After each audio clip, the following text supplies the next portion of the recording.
வாங்க இன்றைக்கி ஹோட்டல் சுவையில் மசாலா பூரி கிழங்கு சோலா பூரி செய்ய போகிறோம். அதுக்கு என்ன தேவையான பொருள்னு பார்க்கலாம். 2 உருளைக்கிழங்கு எடுத்துருக்கேங்க. இது அளவு வந்து 300 கிராமு. இது வந்து நல்லா சுத்தமாக வாஷ் பண்ணிவிட்டு குக்கரில் வச்சு நல்லா தேவையான அளவு தண்ணி போட்டு மூடி விசில் வச்சிடலாம். இது எவ்வளோ வேகமோ அந்த விசில் அளவுக்கு 3 விசிலோ இல்லை 5 விசிலோ வச்சிடலாம். மாவு பாருங்கள் ரெடி பண்ணிட்டேன். மாவு வந்து நல்லா சுத்தமாக ஜலிச்சு வச்சுருக்கேன். 500 கிராம் அளவுக்கு மாவு எடுத்திருக்கேன். 1/2 கிலோ. நல்லா வந்து இதை சுத்தமாக ஜலிச்சிட்டு இப்போ வந்து தேவையான அளவு தண்ணி எடுத்துக்கலாம். ஒரு பாத்திரம் எடுத்து அதில் வந்து 1½ ஸ்பூன் அளவுக்கு ரவை எடுத்திருக்காங்க. 1½ ஸ்பூன் ரவை எடுத்துக்கிட்டேன். இனி வந்து கொஞ்சம் வந்து 1 டம்ளர் பால், கொஞ்சம் வெதுவெதுப்பான இருக்கிற வந்து பாலுங்க. ரொம்ப சூடாகவும் இல்லாமல் ரொம்ப சில்னஸும் இல்லாமல் இருக்கிற மாதிரி பால் எடுத்துக்கலாம். அதை இந்த ரவையோடு அப்படியே போட்டுக்கலாம். இப்போ வந்து தேவையான அளவு தண்ணிங்க. 1 கப்பு தண்ணி ஃபஸ்ட்டு எடுத்து போட்டுக்கிறேன். 1 கப்பு எடுத்துக்கலாம். கரெக்டாக இருக்கும். இப்போ நம்ம இல்லை ஒரு டம்ளர் சின்ன டம்ளரில் எடுத்துக்கலாம். தேவைன்னா அப்புறம் கொஞ்சம் கொஞ்சமாக போட்டு நம்ம கூட சேர்ந்து பிசைந்துக்க போகிறோம். இப்போ தேவையான அளவு உப்பு எடுத்துக்கிட்டேன். இப்போ ஒரு 1½ ஸ்பூன் அளவுக்கு எண்ணெய்ங்க. சின்ன ஸ்பூன் தான். அதில் வந்து எண்ணெய் எடுத்துக்கலாம். 1 ஸ்பூன் அளவுக்கு நெய்யுங்க, சாஃப்ட்னஸ் வர்றதுக்காக. கொஞ்சம் இது வந்து நான் வீட்டிலே தான் ரெடி பண்ணேன். இந்த நெய் வந்து கொஞ்சம் நல்லாயிருக்கும். இதே வந்து 1 ஸ்பூன் அளவுக்கு எடுத்துக்கிட்டேன். இப்போ மாவு கொஞ்சம் கொஞ்சமாக சேர்த்து பிசைந்துக்கலாம். நல்லா ஜலிச்சு சுத்தமாக எடுத்து வச்சுருக்கிற மாவு தாங்க. ஏற்கனவே ஜலிச்சிட்டு வச்சுருக்கோம் இல்லைங்களா, அதை கொஞ்சம் கொஞ்சமாக சேர்த்துக்கலாம். எண்ணெயோடு சேர்த்துட்டு நல்லா பிசைந்து எடுத்துக்கலாங்க. சாஃப்டாக இருக்குங்க. நல்லா பிசைறச்சு வந்து கொஞ்சம் கொஞ்சமாக வந்து தண்ணி பத்தலைன்னா கூட தெளித்து கொஞ்சம் நம்ம போட்ட தண்ணி அளவு கரெக்ட் வராது. கூட கொஞ்சம் கொஞ்சமாக சேர்த்து நம்ம பிசைந்துக்கலாம்.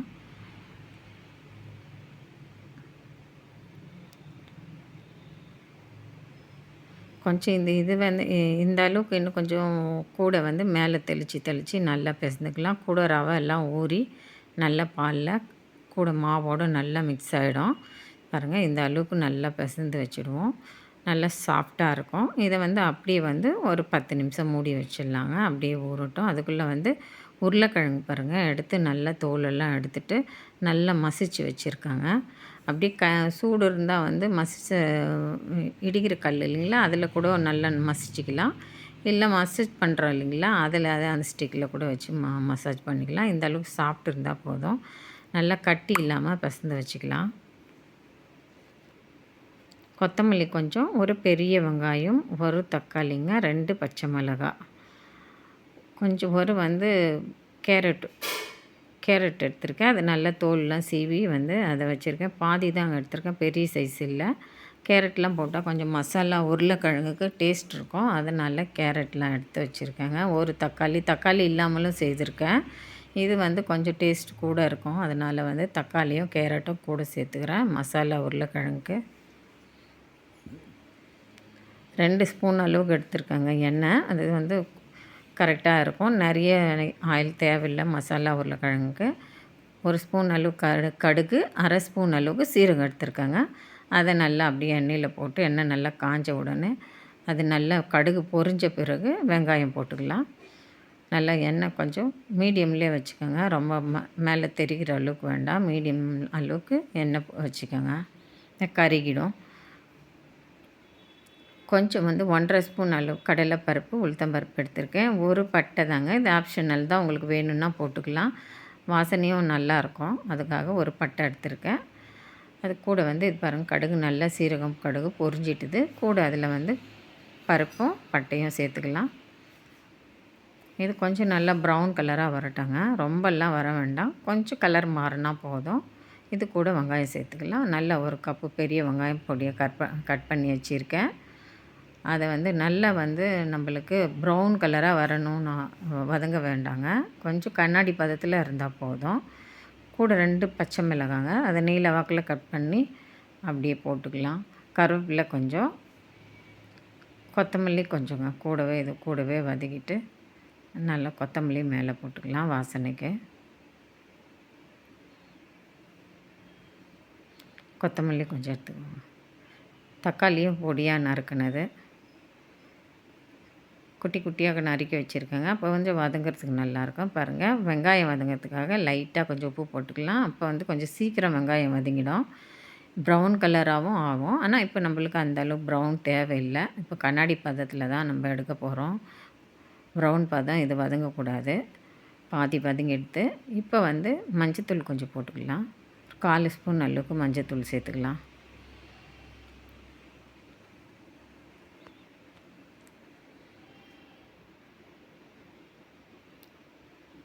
நல்லா கரெக்டாக வந்துடுது. இப்போ மஞ்சத்தூள் 1/4 ஸ்பூன் அளவுக்கு சேர்த்துப்போம். இதையும் வெங்காயோட நல்லா மிக்ஸ் பண்ணிவிட்டு, இப்போ வந்து கொஞ்சம் நல்லா எண்ணெய்லாம் வந்து கரெக்டாக இருக்குது. இந்த டைமில் கேரட், பொடி பண்ண கேரட் வந்து எண்ணெயிலே அப்படியே கொஞ்சம் வதக்கி எடுத்துப்போம்.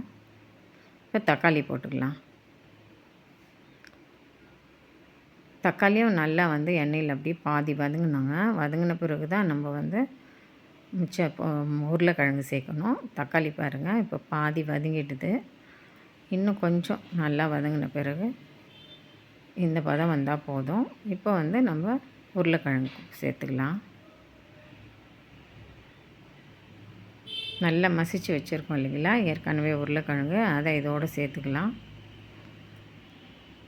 ஏற்கனவே கொஞ்சம் வெங்காயம் வதங்கிறதுக்காக நம்ம உப்பு போட்டோம். இப்போ எல்லா மசாலுக்கும் சேர்த்து உப்புங்க. இப்போ போட்டுட்டு நல்லா வந்து உருளைக்கிழங்கு கூட போட்டுக்கலாம்.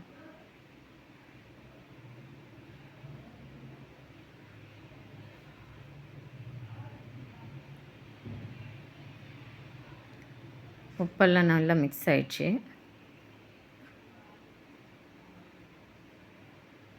உருளைக்கிழங்கும் போட்டு கூட நல்லா எல்லா மசாலா சேர்த்து கொஞ்சம் எண்ணெயிலே அப்படியே மிக்ஸ் பண்ணி விடுவோம்.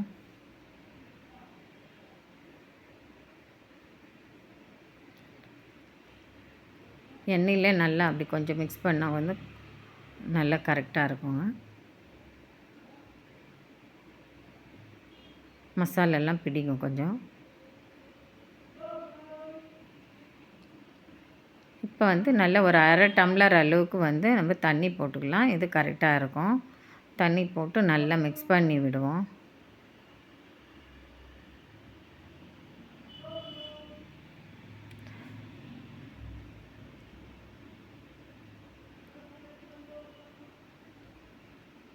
இது கரெக்டாக இருக்குங்க.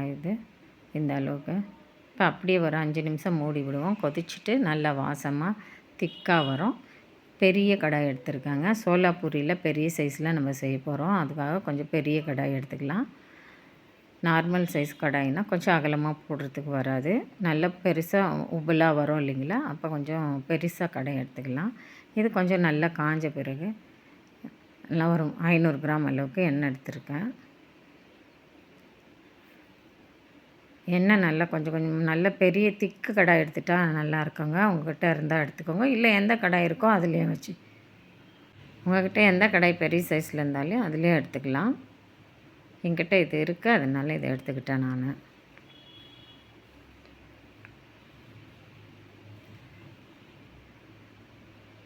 எண்ணெய் நல்லா எல்லாம் காஞ்ச விடும். நல்லா கொஞ்சம் அப்படியே மீடியம்லங்க, ஹைலையும் இல்லாமல் லோ ஃப்ளேமிலும் இல்லாமல் மீடியம் ஃப்ளேமில் வச்சுக்கலாம். கரெக்டாக இருக்கும்.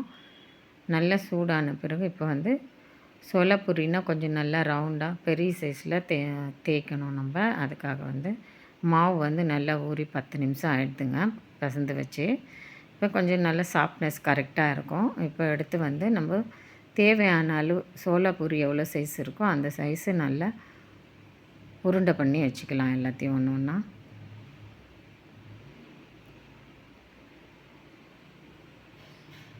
பாருங்க, இந்த ஒரு பிடியில் ஒரு ரவுண்டு அந்த மாதிரி எடுத்திங்கன்னா ஒரு பூரி கரெக்டாக இருக்கும்.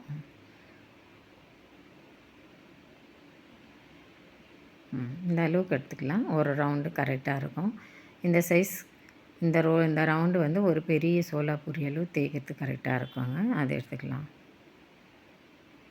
கொஞ்சம் லைட்டாக அடியில் எண்ணெய் தொட்டு, நிறைய எண்ணெய் வேண்டாம், கொஞ்சம் லைட்டாக தேய்ச்சிக்கலாம். அப்படியே நல்லா ரவுண்டாக தேய்ச்சிப்போம். ரவுண்டாக அப்படியே தேய்ச்சாலையும் தேய்க்கலாம், இல்லைன்னா கட் பண்ணி கூட எடுத்துக்கலாங்க. நம்மளுக்கு மூடி ஏதாச்சும் இருக்குது இல்லைங்களா, கண்டெய்னர் மூடி அதை எடுத்து கூட நம்ம ரவுண்டாக கட் பண்ணிக்கலாம். நான் இன்றைக்கி கட் பண்ணல, இருக்கிறத அப்படியே தேய்ச்சி தான் போட போகிறேன்.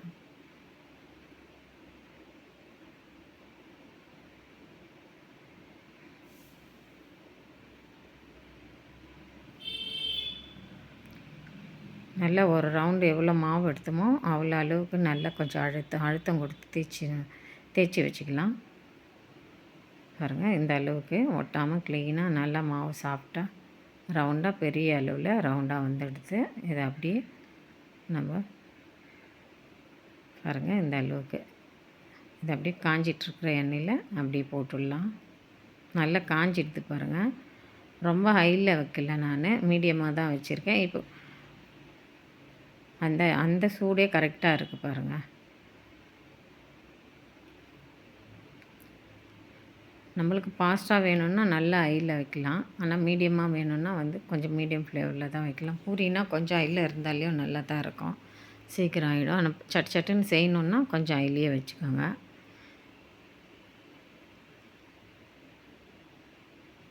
பாருங்கள், ஒரு பூரியும் நல்லா பெரிய சைஸில் புசுன்னு இப்படி நல்லா ரவுண்டாக எடுத்துப்போம். நல்ல சாஃப்டான டேஸ்ட்டான சோலாபூரி ஹோட்டல் சுவையில் நம்ம வீட்லேயே செய்யலாங்க. ஈஸியாகவும் டேஸ்ட்டாகவும் இருக்கும். நல்ல மசால் பாருங்கள் சூப்பராக ரெடி ஆகிடுது. சோலாபூரி ஹோட்டல் சுவையில் வீட்லேயே செய்யலாம். இந்த மாதிரி